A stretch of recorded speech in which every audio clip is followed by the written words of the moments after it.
You want breadfruit? Breadfruit. Tell me if you want breadfruit. Yes, this is about breadfruit. So here we go.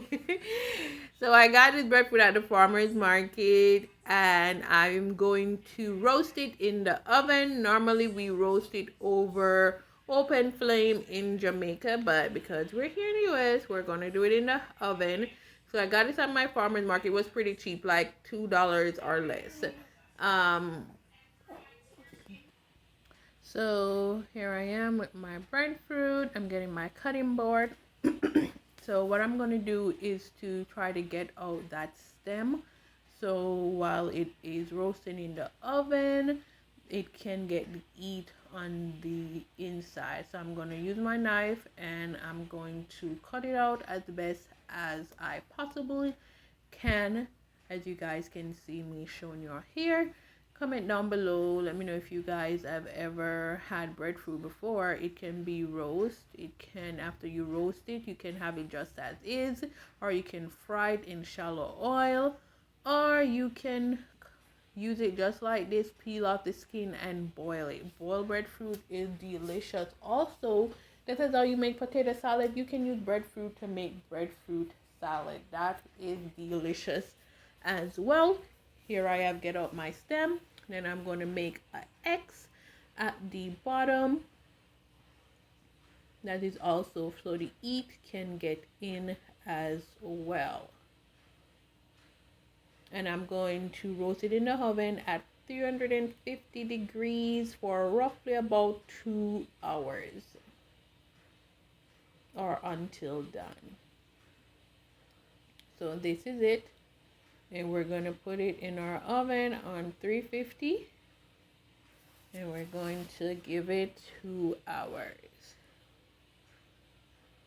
So this is what I have after an hour and a half.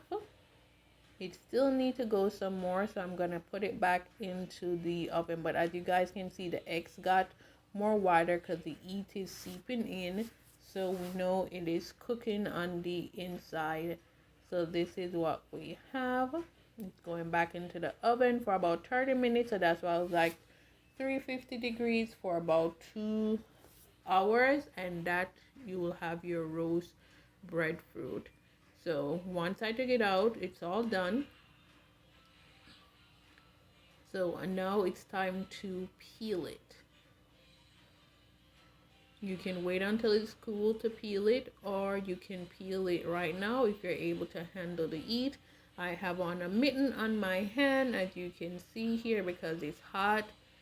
And I think it's best when I peel it when it's hot instead of waiting till it's cool, because then it gets kind of harder for the skin to come off once it's cool. So that's why I'm peeling it, but you can do what's best for you. But I just think it's best if you peel it while it is somewhat hot. As you guys can see the steam, so the skin is more easy and pliable to peel off.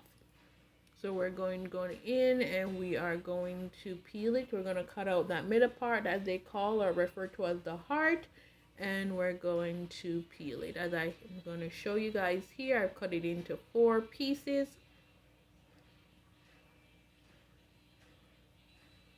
And I'm peeling off the skin.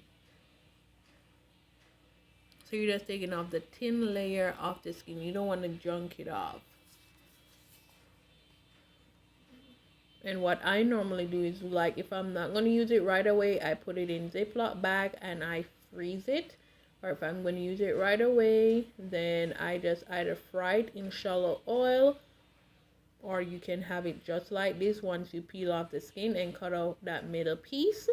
Or as I said, you guys can boil it, or you can use it to make breadfruit potato salad. I think I'm going to do that one day and put on here breadfruit potato salad. But yeah, this is it.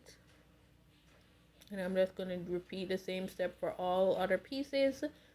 Ziploc bag it, put it in the freezer, or we can have it right away. This is the normal way we normally cut the breadfruit once you have it peeled in that length size. And that is how you roast breadfruit in the oven, or you can do it over open flame if you have the opportunity to do it. But these are so delicious. I love breadfruit. See you on the next one. Thanks for watching.